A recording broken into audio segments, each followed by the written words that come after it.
Before we kick things off today, I want to give a big shout out to our sponsors, Bradeston Knives. Based outside Norwich, these guys are proper knife specialists. Not the kind of place you want to grab a cheap blade off a shelf. No, this is where you go when you want a knife that feels like it's just been built for you. With Japanese, European and custom pieces, whatever style you're after, Bradeston Knives is definitely the place to go for it. Every chef I know will tell you your knives and tools, and Bradeston are supplying some of the very, very best. Hello and welcome again to the Chef Life podcast. I'm your host Lee Cooper, and today I have got a fantastic guest joining me in the studio online. It is Mark Haywood of Dingley Dell.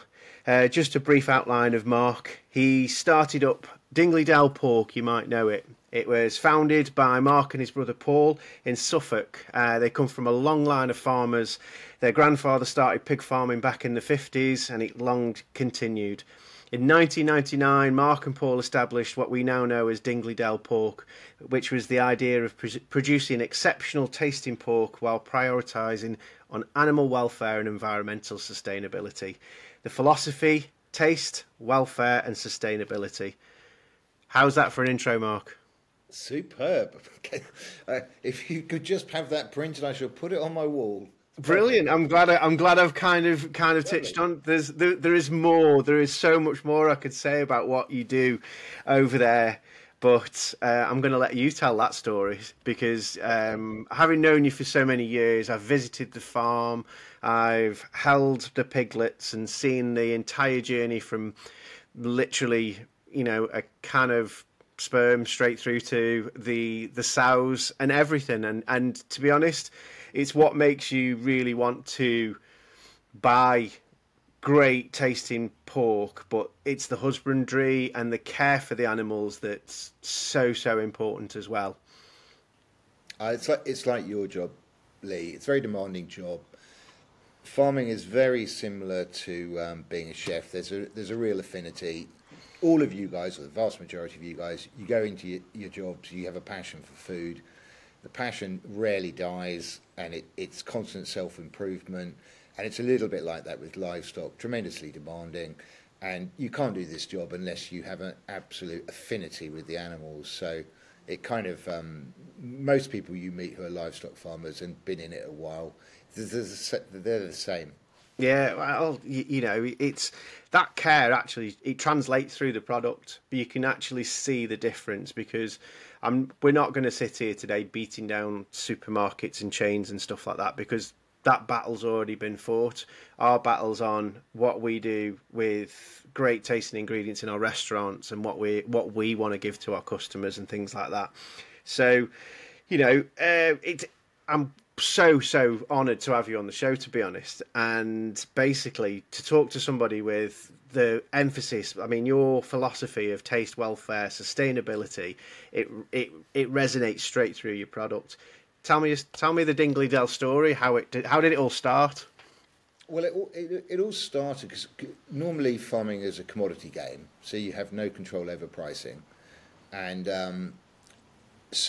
normally a farmer would sell directly to an abattoir, and so the abattoir, he might buy off you, or he might buy it from Belgium or whatever. So farming it's not a safe place to be. And in the 90s, there was a massive downturn in pig farming, which happens fairly regularly, and it was particularly vicious, and everybody was losing a lot of money. And 50% of the entire industry exited or went bust or whatever. Dreadful time. And it was driven mainly by a strong pound. So supermarket, it was cheaper for them to buy foreign pork. But the problem was the UK brought some welfare laws into place before the rest of Europe. So the animal... The animal lobby groups lobbied the MPs and said, we want you to ban this system or this couple of systems. So obviously went through the House of Parliament, the system got banned, farmers had 10 years to readjust to exit that system and replace with new systems. And at the time, all of the supermarkets, who's the main buyer of any agricultural produce, all said, look, when the ban comes into place, we will only buy foreign meat if it's been produced to the same standard. Anyway, you can imagine what happened. The ban came into place. The supermarkets carried on, and the food service carried on buying imported pork from systems that were illegal for us to use. So as far as we as farmers were concerned, we were really unhappy. So if we do that, we get, we can be fined, we can be put inside.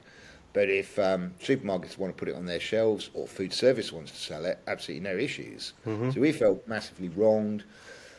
So across the whole country, pig farmers were shutting down supermarket distribution centres on a regular basis and blocking ports, and it was really aggressive tactics. And my best friend was the hero of the day, who actually managed to tip 8 tons of pig manure outside the front doors of Budgeon's in Woodbridge, which we thought was an absolute classic.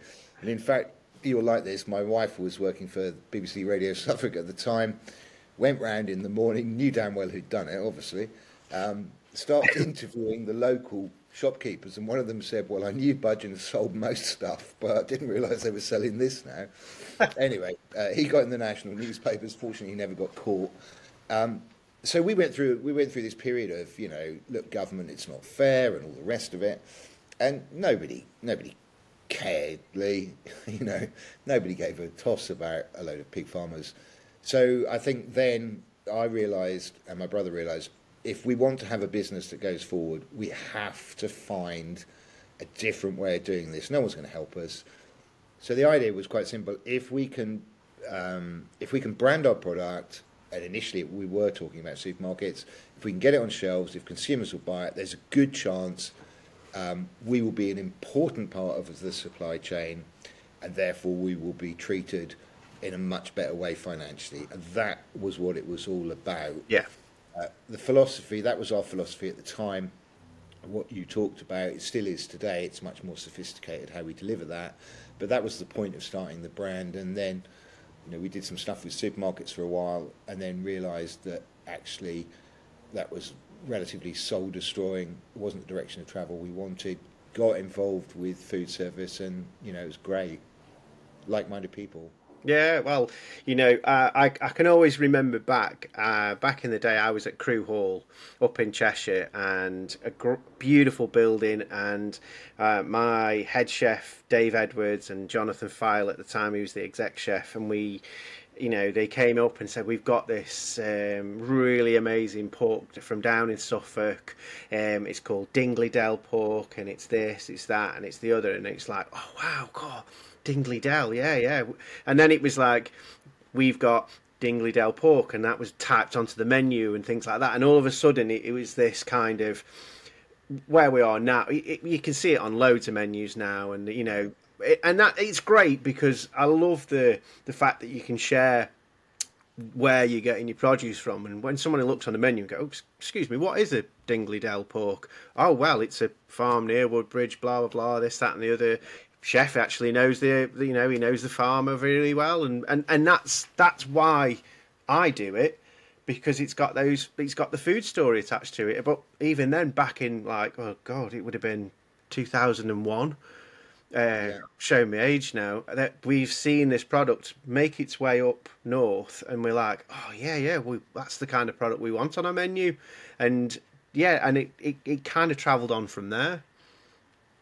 Yeah, that's been a hell of a journey. It's really interesting because when you talk about the provenance behind products, and it is so important that you have that. And also, I'm a real believer that when the raw material has a story, the actual end dish is a better dish for it.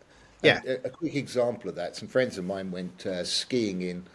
No, not skiing, sorry. They went hill walking in Austria during one summer, and they came back with this cheese that was made in the mountains. The cattle were kept above 1,500 metres. Well, obviously, during the summer, the cattle can be kept there, but obviously in winter they can't. But, the whole story... So they came back, they brought this cheese back, had a little piece of paper with it, and explained about how it worked and everything else. So as a family, we sat there, we read through this leaflet, and because we then had a bit of knowledge, suddenly we were really attentive on trying the cheese. And for me, it made it a much, much, much better experience. So that's the thing. And meat is always going to be one of the leading components of a dish. Yeah. And I think one of the really exciting things is to talk about the provenance of the meat, or is to say, well, look, you know, not all pork's pork, not all beef's beef. You know, we should be sort of cherishing and almost saying like, well, you know, you come in and you can try, I don't know, let's say a trio of pork chops or something. This one's from, you know, this is Dingley Dell, it's a Suffolk Red. This one is, I don't know, maybe it's something else, you know. Yeah, and, yeah. And then you can start to celebrate the difference in taste, because there is so much difference in taste. Well, 100%, and again, I mean, if you go up to like call it the upper echelons of things like in the pork kind of industry, things like Iberico, it's got a synonymous name of luxury and this, that, and the other. You know, it parades around in forestry, eats acorns, and all that kind of stuff, and it's got a romantic kind of name about it. But we all know the premiums that are attached to that are staggering, and to put that cost across to the guests when they just want to come in for dinner, you know, it's dinner when they've on a corporate event or whatever, that kind of thing, they're not going to, that's not going to be sustainable for a business to kind of hold up. By no means, it's not saying that, you know, we buy British pork and it's a downgrade, but we want the very best in taste and quality to go on our menus. So that's why our provenance is key. So when I still got the patter that I learnt from you walking around your farm, and it's like, what kind of pig is it? Oh, it's the red Duroc. It's blah blah. It's this, and I've still carry that with me, so that people they get confident in me that I know the product. If I care so deeply about the product, well, I'm going to eat it because he cares, and that's the easy bit. So, I mean, taste. We just talked on taste there. So, I mean, why does Dingley Dell pork why is it so different when it comes to taste? Well, it's quite interesting. This will take me a couple of minutes to explain it, but I think your audience will like to hear the story. 80% of all agricultural produce ends up in supermarkets. Very few farmers deal directly with consumers or businesses like yours, because very little meat is branded, very little veg is branded. Okay, so what you have is farmers will sell to an abattoir in the case of meat, or in the case of veg they'll sell to a packing house who will have contracts with supermarkets. Now supermarkets are concerned about the price of a basket of food, so the pressure downwards to the packers or the abattoir from the supermarket is to get this product cheaper. The only way the farmer can do that is increase yield. And I'll give you a great example on this. A chicken takes 35 days to get to slaughter. If you go back 10 years, it probably took 100 days. Yeah. How is this done? It's done through natural selection, through genetics. So what you'll do, in the case of the chicken guys, what they would do is multiple generations of chickens. You measure the speed of growth, you identify the fastest growing ones, you breed them back to each other. A little bit more complicated than that, but in essence it's that. Yeah. And eventually you end up with a faster growing product. If you take veg, it will be about the uptake of water. So anyone my age or older is going to remember that radishes used to eat a lot hotter. Tomatoes were most tomatoes were far more tomato flavoured. Well, that's a direct result of farmers growing veg that takes up more water. Yeah. So it's more cost effective for them, it's better for the supermarkets. So my argument has always been that the vast majority of farming is based around improving yields or growth or output in an effort to drive the cost down. So it is totally true, you can be a farmer and you can farm the whole of your life and you never have a conversation on taste. Okay?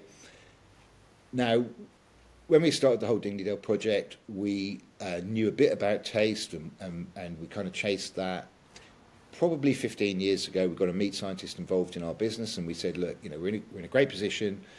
We're dealing with some very iconic British chefs and businesses, which is fantastic. So, but that's a great endorsement. But actually, we would like to go way further than this. We'd like to understand the science and what we have to do.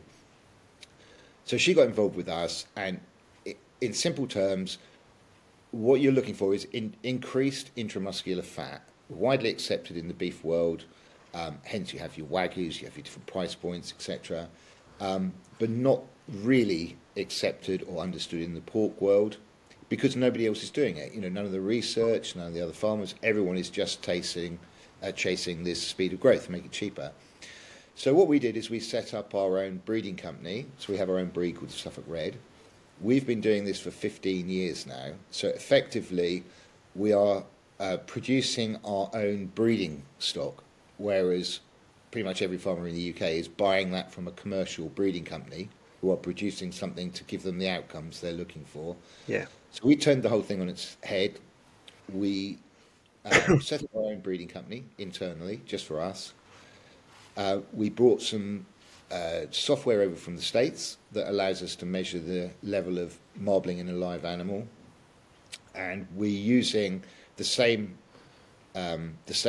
software, computer programs, as one of the big companies doing this for commercial farmers. In fact, they're overseeing the project for us. So effectively what we've been doing now for probably over 30 generations of pigs is breeding our pure Suffolk Reds, which is selected on marbling. So breeding them pure. So each generation we measure, we bring in the best ones. So we're constantly pushing the baseline up for IMF, and it is undoubtedly the best thing I've ever done. And to put it into context, there are 4 people in the world doing this because the market is not driven that way. Yeah. But the bottom line is, and it applies to all agriculture, is that if you let the supermarkets drive the direction of travel, you're all going to end up with pretty uninteresting products. Yeah, well, I mean, being as a chef, I mean, I've got a family at home and things like that, so we buy it in supermarkets. It's what we do, but you can turn around and say about healthy lifestyles and things like that. Pork is absolutely acceptable to be healthy, but when you buy crap meat and it's the shit that you buy from the supermarket. I know I said I wasn't going to batter the supermarkets too much, but you buy the shit from the supermarkets and you're covering it in salt and things that are just going to make it more exciting. So are you really tasting the pork, or are you tasting the shit that you're putting on top of it to make it taste nice? Whereas I think I trialed one of your latest, the pork. Aged. Yes. I tried one of them not so long ago, and the only way to try that is very simply let it temper to temperature, a bit of salt on the top, get that osmosis going, fried it, rested it, cut into it and ate it. Nothing else, no spices, nothing else to it. It tasted like, it was just so rich in pork flavour. It wasn't salty because we'd not over-seasoned it. There was nothing else apart from the flavour of the pork. And that is exactly what you look for as a chef. You want a base ingredient we haven't got to mess around with it like I have to do with the kids' food at home, because it's great quality. Yeah, it's interesting you say that, because we are totally driven by this. Let's produce the best tasting pork or raw material we can. Is, we get up and live it and breathe it every day, partly because we're working within, predominantly food service, 98% food service. So we're working with a lot of guys like yourself, all your listeners, because we're constantly meeting super driven, passionate chefs. It just drives us on. But for me, that's, this is the goal, and it's a working project. We've been doing it for 15 years. We've still got our foot on the accelerator on this, because it's, however good it may or may not be today, I can guarantee you in 5 years' time it will be even better, because it's no different to you guys. The most chefs I know, it doesn't matter how good they cook that one dish, they're like, well, next time I'll do it even better. Yeah. It's just same mentality. But I mean, in this day and age now, it's all about, if you let your business sit and not evolve, you'll soon just dissolve away.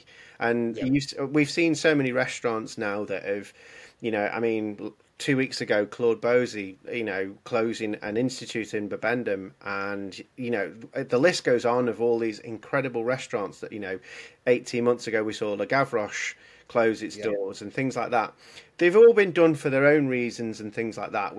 But evidently, you've always got the cost of ingredients and things that are changing our world now where I think ultimately we've got to, I always say when I'm writing a menu, you know, I would rather 2, 3 amazing things that taste amazingly great on a plate rather than, oh, I've got to use this crap bit of halibut, I've got to use this crap scallop, and I've got to use this crap bit of veg just to make it worthwhile and make a dish work. Whereas, you know, if you look at some of the great places in London where they've got like, they will grill a piece of meat, they will serve it very simply with its pan juices, and you get some vegetables with it, and you eat it, and it's delicious.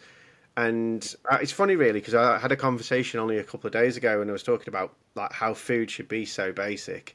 When everyone always talks about when they, oh, I went on holiday last year, and I had, oh, we sat down at this bar, and we had this bowl of tomatoes, and all it had on it was a little bit of salt and pepper and balsamic vinegar, and you're kind of going, yeah, that's what great food is about. It's about not messing around with fantastic ingredients.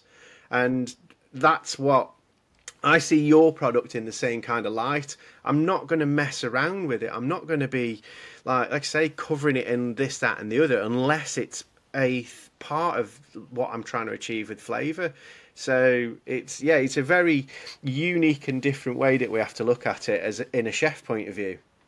I agree. I mean, I find it fascinating. I mean, we're trying to, and have been probably for the last couple of years, particularly with this dry aged pork, but you know, we're trying to challenge this idea of you know, 2 or 3 beef steaks on a menu. Why not have a pork steak? Because it's a lot cheaper. And say somebody like us, we can do, you know, like a 50-day dry age. It's going to eat better than most beef, because we've all been there. You go to a restaurant, you order a steak, comes out, it looks beautiful, cooked beautifully, and it tastes like crap. And this is because, you know, meat isn't meat. Beef isn't, you know, some of it's exceptional, but there's a lot of crap out there.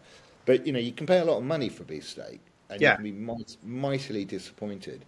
Whereas, you know, a great tasting pork steak, and, you know, the joy of what we're doing is we've got control over every aspect of it. You know, Dingley Dell pork's coming from one farm, one genetics. You know, it's not a multitude of farmers. So we can deliver consistency in terms of taste. But it's like, why can't we get more pork steaks on the menu? Because it's just simply char grilled, a little bit of salt. It's going to taste amazing. It's not going to be anywhere near as expensive as a piece of beef. So, you know, if the restaurant can make its margins, the consumer can have a slightly, you know, a different experience. And for me, it's an education process. It's taking a bloody long while. Well, that's where we need to end up, because, you know, you're on a hiding to nothing when you put like a really expensive piece of beef on your menu. You've got to charge so much for the dish, haven't you? So it's a vicious circle of. So I remember about 2-3 years ago, the price of salmon went through the roof, and I was at the tail end where I couldn't quite quickly change my menu over, so I kind of had to take a hit on the price of that. And I said to the general manager at the time, I said, we're going to have to put the price of salmon off, but ideally we need to take it off. He says, well, we can't put the price of salmon up. I said, well, why not? Because that's what it costs. I said, well, people won't pay money for salmon because it's just a commodity that they can get from the supermarket, and they don't value it. By no means it's because we fighting constantly with the supermarket kind of, oh, it's a pork chop. Well, no, it's not a pork chop. This has been dry aged. This has been looked after. This has not been. I always use this, and any of the chefs that I talk to about when I get animated about it, it's not been kicked to death by teenagers. I always say that, but it's this kind of, and that really grates on me that we, as a society, will turn around and go, well, I can buy 10 pork steaks from there, where the cost of that one could be for 2. And I get we've got an economy where, you know, families who are struggling and stuff like that. Yeah, I know they can't afford to buy this cat, and they get stuck in a trap. But when I'm putting it on my menus, and I've got customers who are coming in, it can be a hard sell. But that's why I say, speaking to you, getting your knowledge and sharing that knowledge with my customers, they buy it because they're confident in me that we've sourced it right. I've always felt, and I have seen it done really quite well in 1 or 2 restaurants, but I would say the majority of people don't do it. when we all think about wine, we have wine waiters, we have if someone will introduce the bottle and everything, you rarely see that with the meat from a waiter or a waitress. You rarely see that level of knowledge. Now, obviously, if the restaurant's just buying pork or beef, it can't talk about that. But where you have got something, and I've seen a couple of restaurants where they actually, I don't know, let's say you were going to put a pork chop on your menu. They would sort of come out and show you it when you're at the point. If you think you're going to order pork chop, they'd walk around with a tray with the meat on it, and they would say, well, this is a pork ribeye, this is a pork T-bone. Yeah. And maybe you charge just for the portion, maybe you charge by the grammage. It doesn't really matter, but it becomes more of a theatre. Yes, absolutely. How do you articulate my product? And also, you guys are in hospitality, so like you said earlier in the conversation, it's tough, but we all have to try and keep differentiating ourselves away from everything. And sometimes it doesn't cost us anything. Sometimes it's just articulating. Yes. Building an expectation of that meal. This is going to taste great because, this animal, this chicken, this pheasant was shot, when it was shot. Yeah, and it's a funny thing. I mean, to talk about things like pheasant and stuff like that, when game season comes in, it's, this is locally shot by Dave down the road and this, that and the other. Yeah, great story. But Dave didn't give a shit about that deer. He was more concerned about the photograph he was going to take holding this great big red, that's all that Dave was caring about. But it still carries this wonderful story that it's locally shot and things like that. And you kind of, great story, but it's not that good of a story. When it's a hard thing. I mean, one of my next questions was like talking about just moving on from conventional pig farming, but I think we've covered that with the research and development that you've put in over the last 15 years. It's really changed the system that it's not just some guy getting some piglets, letting them grow, chopping them up and getting the next lot. It really is a different environment. But something else I really, really love what you do is your work that you do beyond the pigs as well. I mean, you show a lot of work with biodiversity, the wildflowers and the bee project. It's magical, and everyone always says, where have all the bees gone? Where have all the bees gone? And I always say, well, I know a guy. So let's talk about our sponsors, Bradeston Knives. It's not just a website. It's run by Jay, who genuinely lives and breathes knives. He's got blades in all styles, from the best styles in the world, and he'll talk you through steel, balance, grind and sharpening, all the stuff that we chefs obsess over. What I like is he won't just sell you the most expensive knife on the site. He'll help you find your knife, and not just blades either. He'll talk you through different styles, different handles, and what really works for you. It's the kind of place you want to spend an hour on the website geeking about, getting yourself ready, and really thinking about which knife you can take away with you.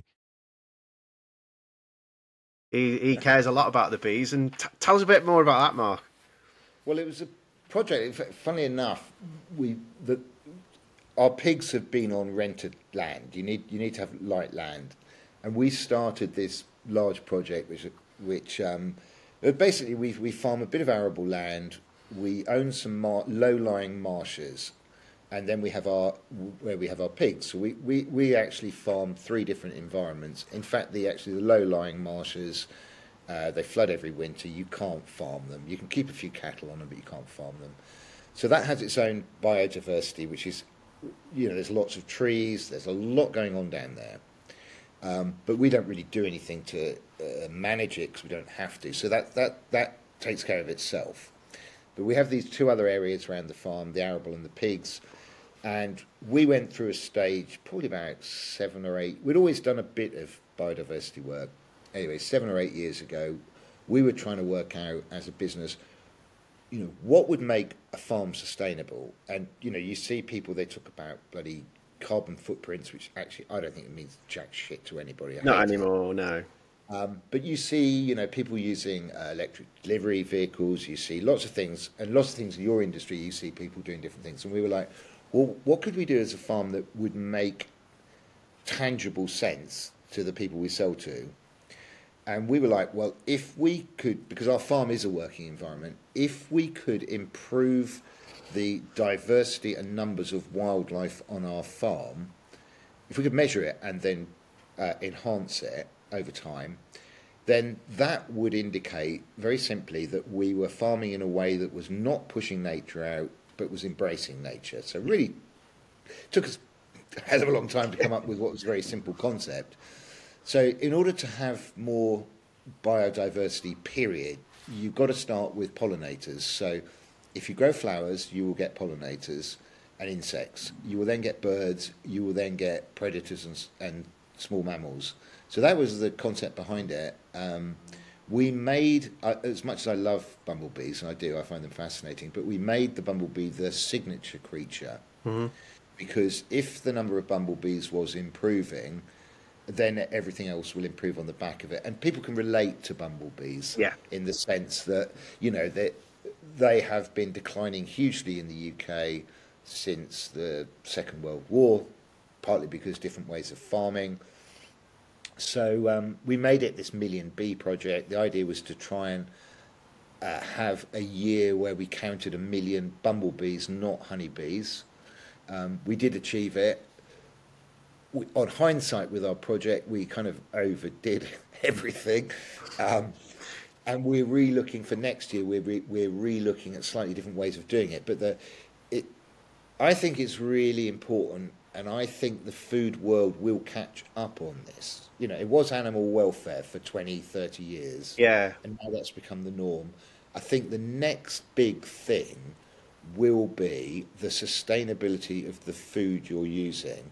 And I think this, you know, carbon miles, all this crap, I mean, I don't think that's particularly interesting. It's more interesting is, you know, are the farmers or is the food you're using, is it grown in a way that is embracing nature, not pushing it out? That I think, like, so you say there, the carbon footprint. What does it actually mean? It means jack shit, really. You know, if we say it means nothing in that kind of sense. That, you know, it's not measurable. It's a beating stick for a lot of businesses and things like that. But I think, you know, we've over at the Auberge, we've worked towards our Gold Tourism Award. So basically, you know, we recycle as much as we can. Our food waste is a massive part of what we do. So we try and use, you know, nose to tail on everything, our vegetables, fish, everything that we've got there. And, you know, we compost, we grow our own vegetables, we work with the right suppliers that share this as their ethos. And that needs to be the basis for business to move on and thrive. You're quite right, I think, where you say that our industry, it's funny really, because at the moment it's on its arse. It's getting a beating. The VAT, the bloody, you know, the national insurance rises, all of these taxes that are being put on us. But we can't keep turning around and saying, you know, oh, the price of this has gone up, the price of that. Well, if you go back to your supply chain and, you know, they're using 1,000 bags for this and they don't give a shit about that and they trash the land that you're using and move on to the next and move on to the next. It's a circle, it's an evolution. So I think as a chef, you've got to be, you know, if you care deeply about where your product comes from, you'll want to see, you know, what does the farmer's field look like? Does it, you know, if you walked onto a farm, is it a mess? Is it tidy? Because if you walked onto it and it's an absolute hellhole, well, how are the animals being treated? And that's a clear indicator for me. Well, we have this amazing. I mean, we show a lot of people around the farm, and I was kind of told this many years ago, probably in my early 20s, and it made a big impression on me. And so if any of your listeners, if they go on a farm and they want to measure animal welfare in its most simple form, if you go onto a farm, there are 3 reactions that you can get from the animals, it doesn't matter what the animal is, to be fair. If the animals run away from you, they're scared of people, okay? And that probably means that the staff, they're not physically abusing them, but they're probably quite shouty. The animals are scared of people. Okay, Yeah. so that's a real no-no. It's a real negative. If you go on a farm where the animals are not scared of people, couldn't care less, but don't come to you or anything, that's fine. That's saying the animals are quite relaxed around people, but there's no interaction. If you go on a farm where, and you never get them all, some of the animals will approach you as a stranger within 30 seconds. That tells you immediately that not only are those animals friendly, because they'll always be friendly to the guys they see every day, but on those farms, if you're approached in 30 seconds, those guys working with those animals are actively encouraging a relationship with those animals by touching them, talking to them slowly, quietly, and that will tell you all you need to know. Yeah, and that's amazing, and because having experienced that firsthand going around your farm, I totally buy into that, because, like I say, I've seen the entire system in its entirety at your farm, and it really was. I mean, I always go back to going and seeing the piglets, and they all kind of sneak up to you, have a little nibble on your shoe, and you turn around, and then they all run back off. That is just, that's a magic experience, and I honestly, anyone who listens, please honestly go and try that. It's just such an experience. Pig whispering, exactly. It's what we do. Pig whispering, I love it. I love it. So you've worked with some of the best chefs around, I'd say, and the most rewarding part of your seeing your pork on menus. How do you see these collaborations shape with what you do on the farm? Sorry. So you're working with these chefs who are putting your pork on the menu. Obviously, you work tirelessly talking to the chefs, and you I mean, even now we've known each other for years now, and you always talk to your chefs. Well, I like I said sort of early on in this broadcast, that when we started dealing in food service, and it's the same with the guys that work alongside me at farm level. The affinity between chefs and farmers is remarkable, because we're both coming from the same direction. It's passion, and it's that whole thing with self-improvement. So I'm so proud when I see my product on a menu. It is so pleasing, and it's lovely. And I know that we don't get to meet a lot of the chefs we deal with, but the ones that do take time to come out, we're hugely grateful. I want people to come out and understand what we do, Lee. Yeah. Because I want to tell our story, because I'm proud of what we've done. Then I want them to do a taste test, and then it's their decision. And I don't have a problem if they turn around and that's not right for them, or the value's not right. I couldn't care less. Yeah. I just want to have the opportunity to say to people, look, we're doing all this, we think it's totally different, just give it a look. But it's such a joy. My friends that are normal commercial pig farmers, they have no control over the price. They never meet the end market. They have no idea where it goes. Yeah. They're incredibly good technically at producing pigs, but that's all they have to worry about. Whereas, we're sat here, I was in the pigs at 5 o'clock this morning. I put a clean T-shirt on. Then I can be doing stuff like this. I can be showing some people around who are just like the kind of chefs, like, how the hell did these guys end up here? And it's so diverse. It's so enriching. So, we're hell of a lucky. And I really, I don't care whether somebody buys a kilo a week or 100 kilos a week. They're a customer. They want to come and have a look round. Come and have a look round, That's brilliant.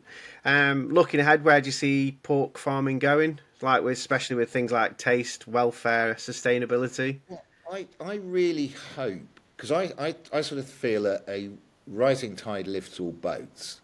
So I would like to see, I'd love to see more farmers trying to do something different and concentrating on taste. It doesn't have to be pork, it could be anything. But I think pork and chicken, and to a degree beef, all three species, it's all been about yield. And I think everybody, that's fine for most of the market. And some people don't cherish food like we do. So, we have to respect that. But I think, there's so much more we could do to enhance taste at farm level. Yeah. And the better product that's going to come into, or the more interesting, the better taste product that's going to hit your restaurants. You guys, you can then take the thing to the next level, can't you? Well, that's what we try to do. It's interesting that you say that about raising the kind of the bar for taste and things like that, because I believe Waitrose in the past, I've heard an advert in the past week that the chicken that they're selling now is it's marketed as their quality standards are higher than the expected standard, which yours have always been that. You've always said, we're told that this is the level that we have to work to, but we always exceed and surpass that by miles. And it's nice to see a supermarket saying, these are the standards that the welfare standards that we are adhered to, but we exceed these standards much, much further because we want that kind of product. We want to see that on our market.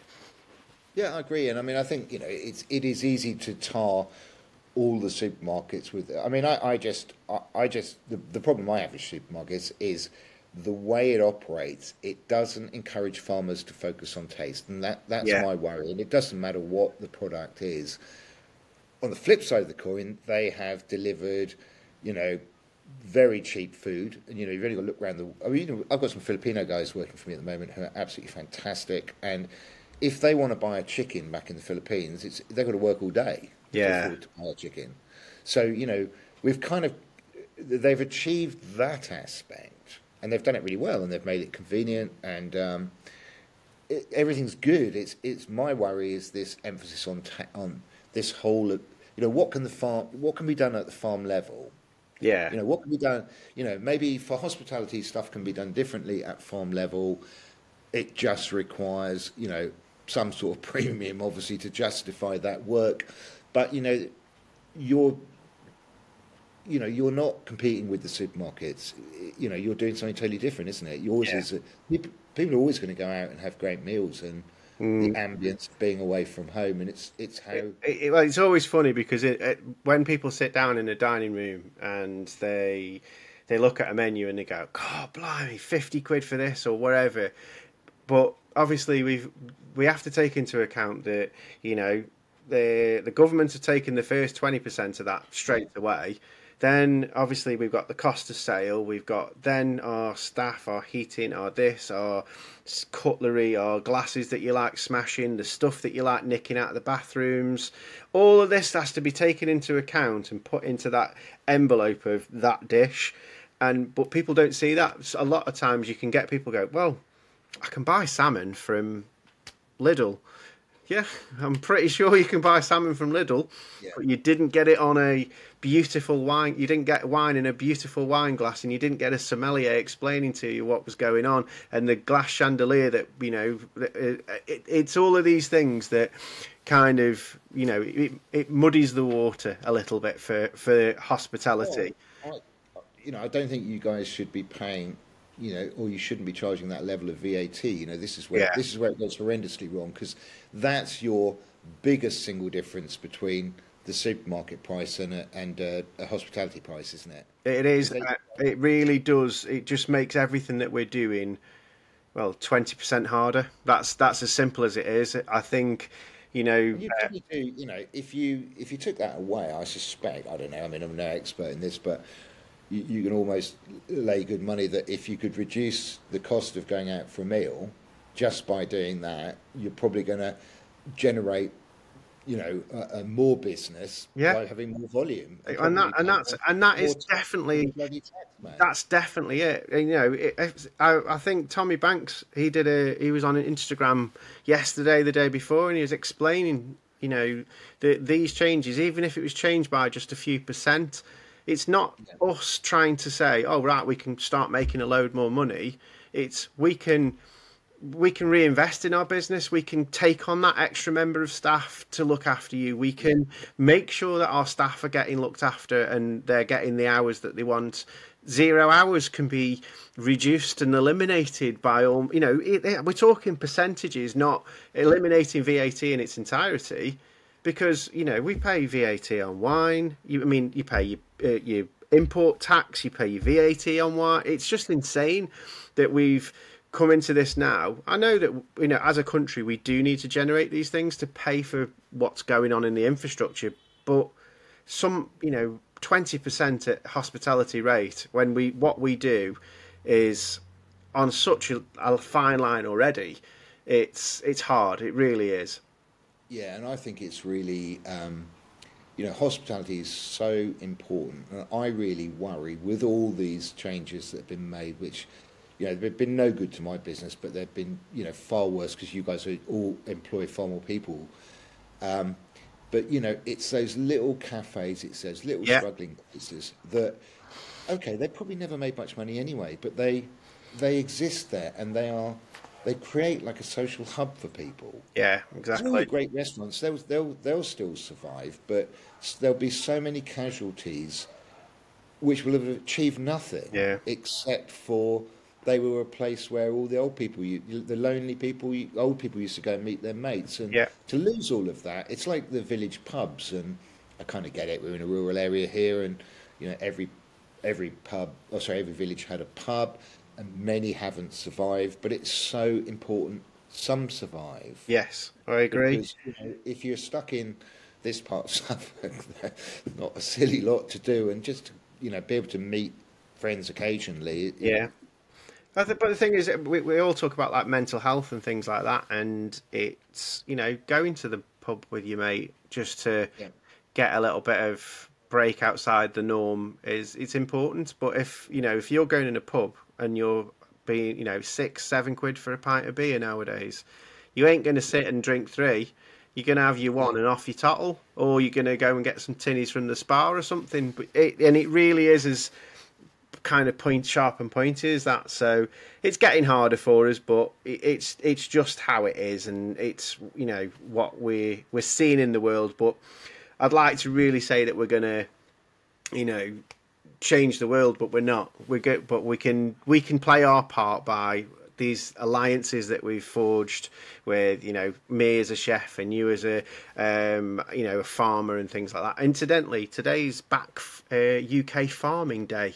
I saw just before the thing. So there's that it's out there. People understand that we need to get behind our farmers and things, but it's the education of that's quite difficult because, like I say, with the economy being on its arse, people can't just turn around and all right, we're going to buy all this British farming and all of the stuff in the supermarket. It's a bag of carrots for 25p and all this kind of stuff. It's still going to be that machine that's going to keep regurgitating it. But at restaurant level, though, that's where I play a part, is that I will fly that flag and have that product that tastes exceptional. So when you come to my restaurant and you begrudgingly want to, you've got to pay a bit more, and you sit down in this wonderful environment having wonderful service, and then you tuck into it and you go, wow, that's good, and you'll taste the difference, and you really, really will.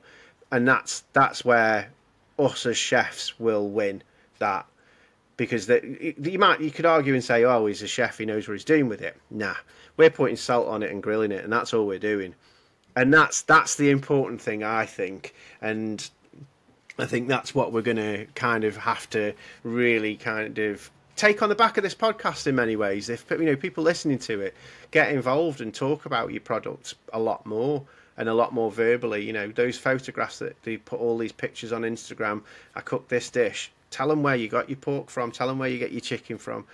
Tag them into it so that people get the understanding that we do actually give a shit where we get these ingredients from. Definitely. Right, I've got one question that I've got for you. Okay. Just to this is going to kind of finish us all off. Are we ever going to see the flying visits coming back? I would very much like to.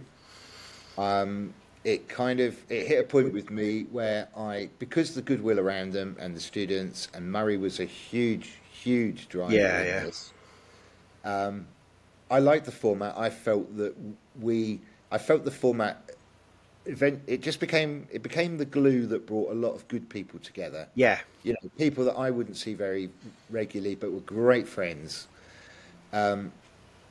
I definitely would like to. I'd like to do something that raised a lot of money for motor neurone disease. Yeah, I think that'd be magical. So I'm kind of open to anything really. What I don't and never did want to do with this was run something that people felt like they had to come and support me because they knew me, So I Yeah. didn't want to take the piss out of any of the guys that came and did stuff. So, but yeah, we should do one really big, lovely event because Murray Chapman, and you knew him, and I guess a lot of Yeah. your listeners will know Murray. Murray is the most altruistic man I ever met.